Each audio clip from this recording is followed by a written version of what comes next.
Yeah, we are all equal human beings, right? Yes, incredibly true.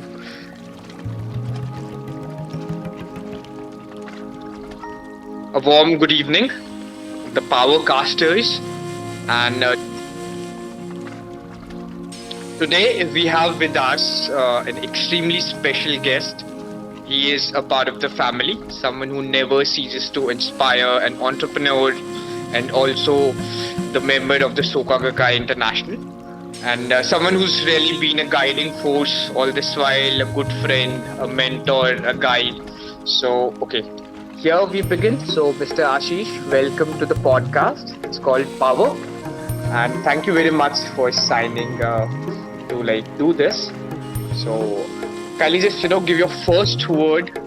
Kindly introduce yourself to the listeners very quickly, and then we just begin ahead. Thanks, Prince, for the opportunity, and I would give the compliment back to you. You are equally very encouraging all the time and sharing a lot of good, positive spirit and vibes. So definitely, inspired and learn from you as well. And thanks for giving me the opportunity. Just about myself, I'm born and raised in Shimla in the boarding school. I went to the boarding school for 12 years in Bishop Cotton, and then I was in Pune for my studies post graduation. After that, I did work in Kulu in my hometown with my father in a family business.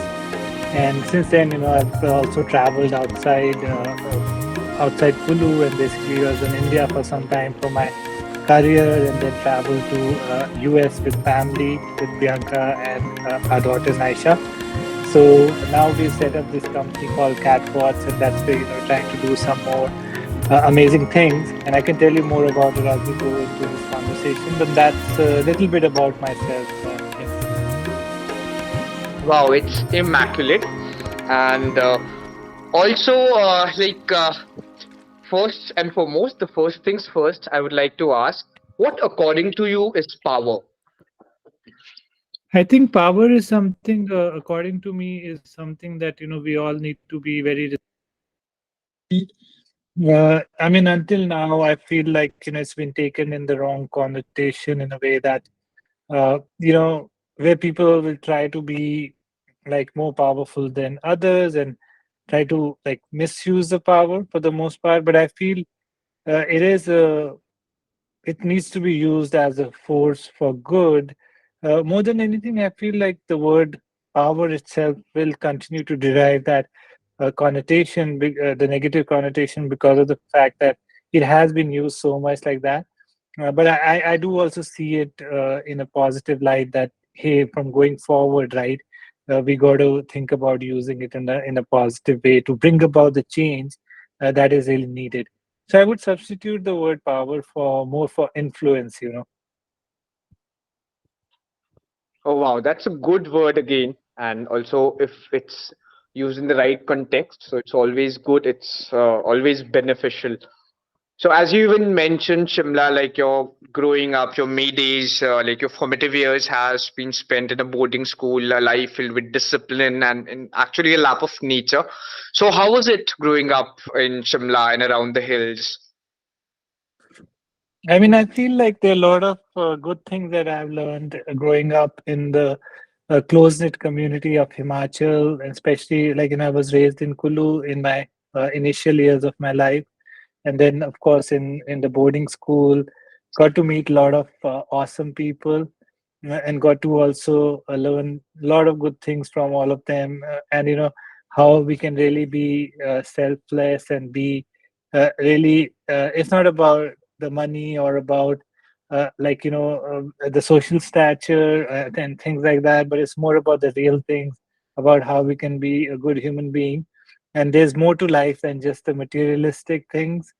So I feel like the roots that I've got from my hometown and from Himachal overall have really helped me shape the in terms of who I am as a person, and also in general, when I go out in the society, I'm able to represent that part of the world, right?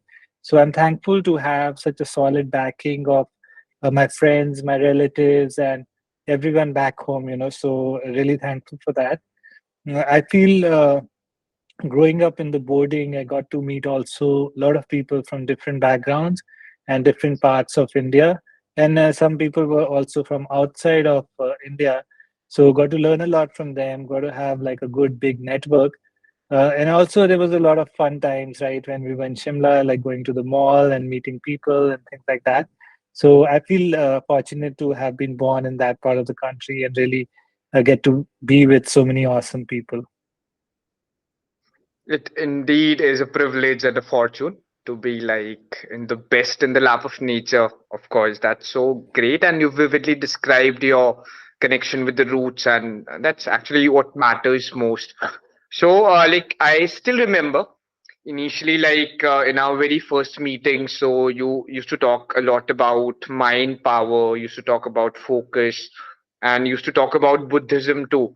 So, in a way, I can call you my Shakubuku parent because you were the first person who introduced me to this chanting and everything initially. Like you introduced me to the fact. So, how does Buddhism happen since you're a practitioner also of the faith?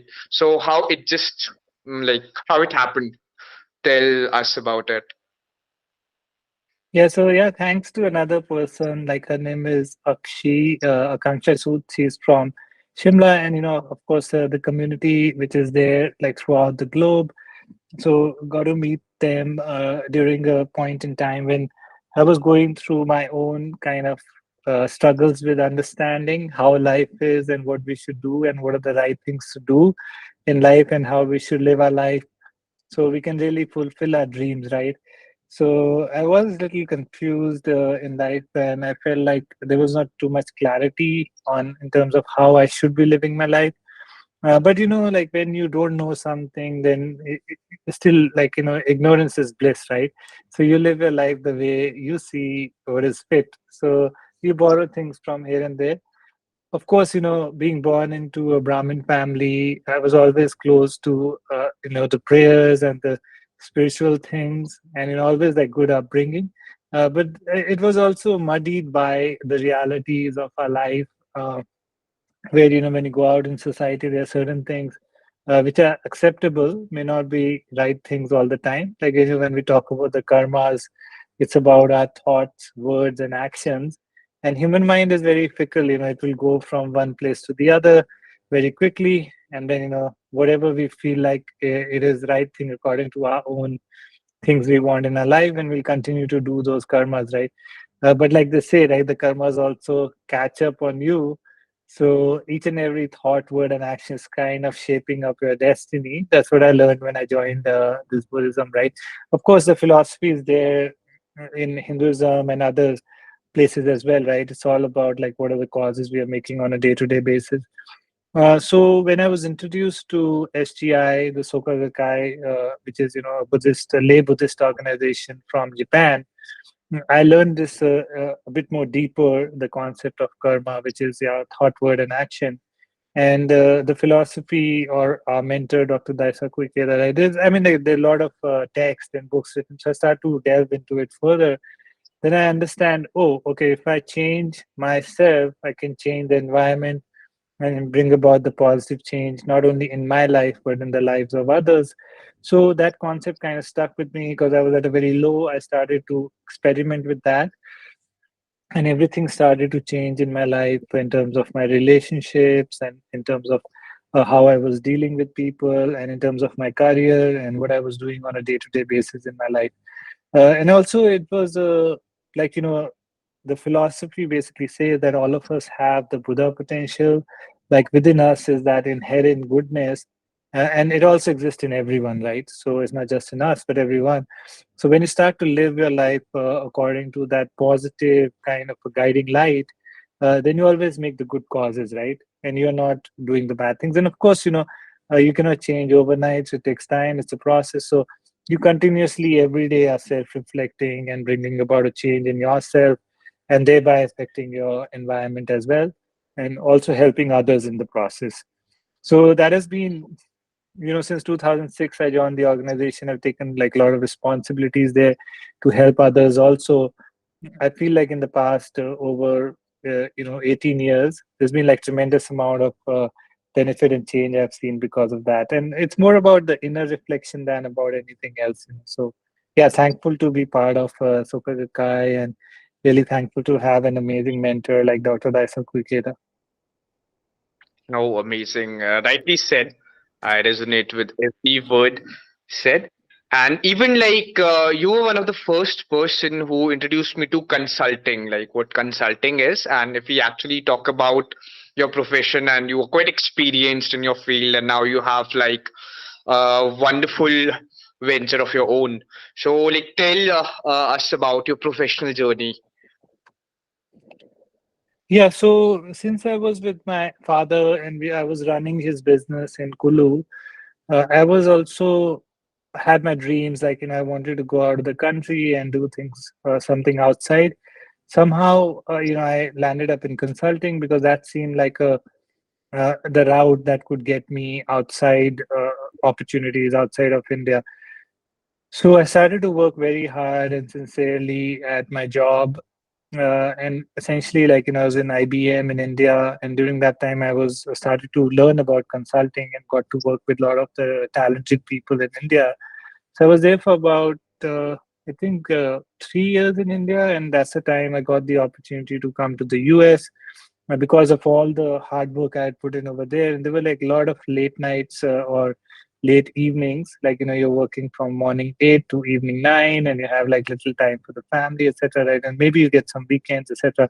But all that paid off, and you got the opportunity in the US.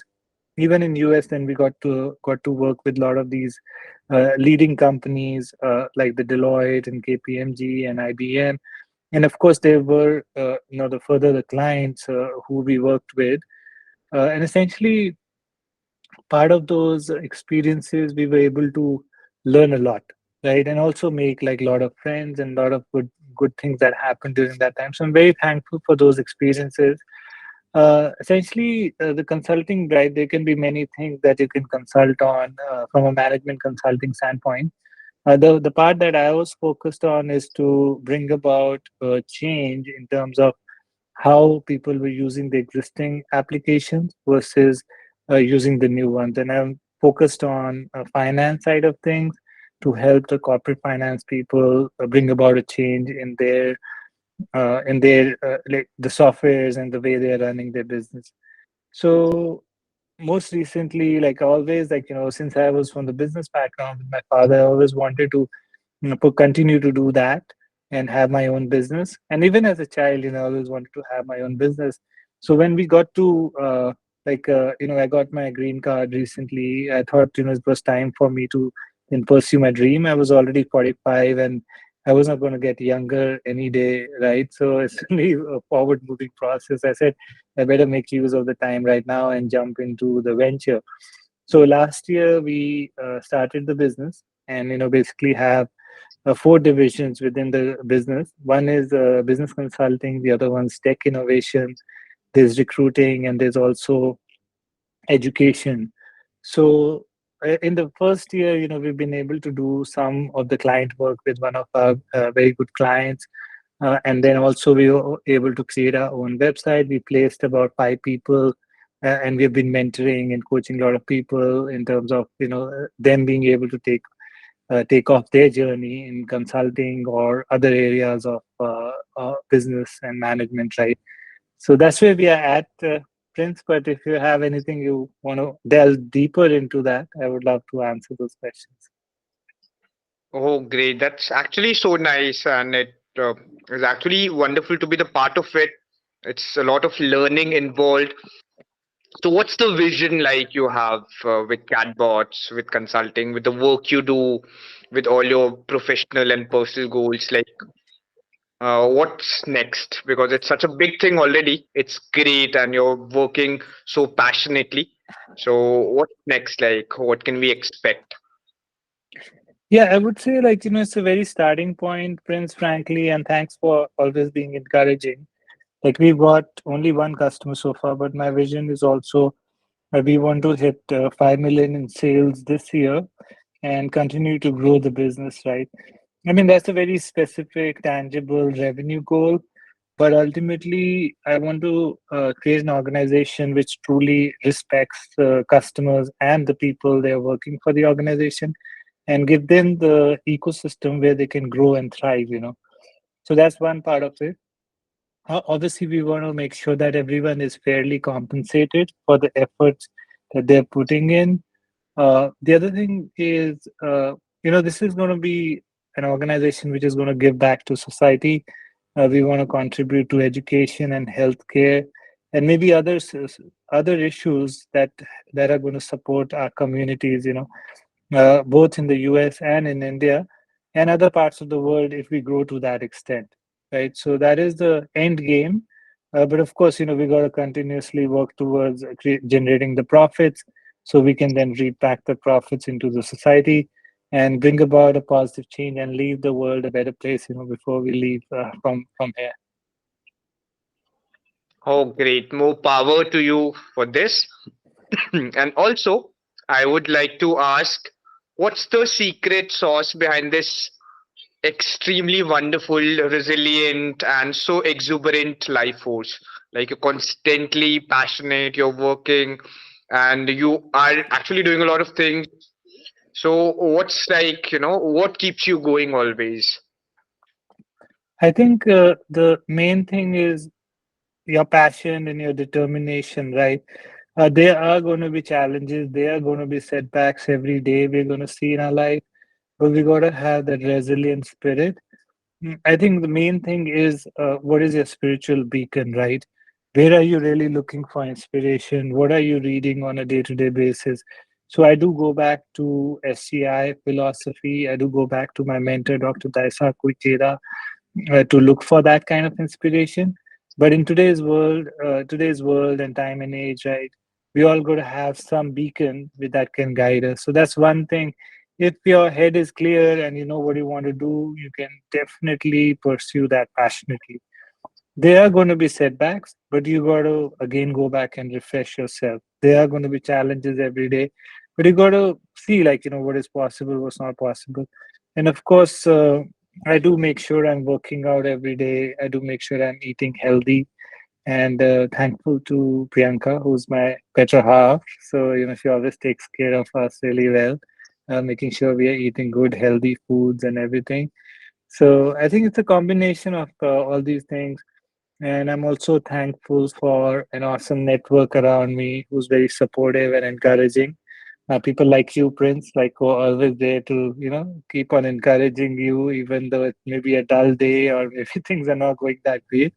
But yeah, I think it's a combination of everything, right? But yeah, thanks for that question. Oh, true. And now two important things I'd like to delve. So first and foremost, like in the Gakkai, there's one wonderful term mostly used, human revolution. So kindly elucidate on your version of human revolution, what it is like, what's the deal with this? See, basically, like in our society today, there's a concept of Satyug. Satyug means like there is going to be truth everywhere. And right now, like in our world, it is not Satyug. It's they call it the Kalyug, right? Kalyug means like, hey, there's going to be all this evil stuff happening. People are not respecting each other, and there's lies and all that stuff going on, right? So we are in that time. But I feel the concept of Satyug, which means the good times where people are truthful, they're nice, and they're doing all the ideal kind of a society, right? Where people are really respecting each other and everything. So I feel the human revolution is about bringing about a change. So it is connect change in yourself and thereby the change in society. Because if one person changes, then another one, and then everyone start to change, right? So the concept of human revolution goes back to the karmas, which is your thought, word, and action. So if you change in terms of your thought, word, and action, and really have those pure thoughts, words, and action towards others and to yourself, you start to see the change in the society. So then it goes back to the concept of Satyug, means like everyone's being truthful and being nice to each other. So the human revolution bring about the positive change. But then guess what? It is a process. It's going to take some time. People are going to start to reflect, and then not everyone agrees to the way that needs to happen, right? But I feel for me, for that one single person as an individual, that I can control myself is to reflect on my thoughts, words, and action on a daily basis to make sure that I'm emerging as a better person every day and thereby bringing about a change or a positive waves of change in the immediate community that I'm serving or the teams and the business, etc., that I'm part of, right? So that is the concept of human revolution for me. Great, that's so nice. That's so wonderfully explained. And also, through this entire conversation, I've been seeing like you have gratitude as something very important. Like you value that, and that's extremely great a quality. Something like really which is essential, which is the prime. So I guess can you just talk about the spirit of gratitude, how we can all imbibe it in our lives, and what's the magic it creates? I think we have to remember that we are not an island in ourselves, number one. Number two, we are dependent on others for our success and vice versa. So if we lose the gratitude in our life to everything that has happened towards us and or what others have done to us, then at some point we will start to lose that good fortune or the good streak that we have. Whereas, you know, our mentor, Dr. Daisakugera, says the person who have like gratitude, they are the happiest people because you can practice it yourself. When you go out of your way to thank others and make sure that, you know, people are feeling special, then they're going to be this joy that is going to come from your own life, you know. So I feel gratitude definitely all of us need to have so that we can multiply the good fortune that we have in our lives. So I'm totally kind of, you know, agree with that. I think we all need to practice that more, including me, to make sure that, you know, everyone feels that way, that special person, you know. So yeah.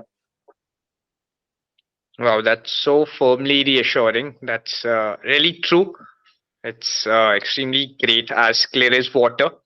And also, one thing like the particular podcast, I'll just like to tell you about its tagline. It says, "The podcast that makes you powerful." So, as it said, all good things come to an end. So, will this incredible conversation, which definitely I wanted to go on and on. It's so insightful. It's like extremely informative. It's so didactic. So I just want to like request you to put forth the message to all the powercasters, as I call my audience. So like, what accordingly can make them powerful, and like any like final words from this conversation that you'd like to share to our listeners.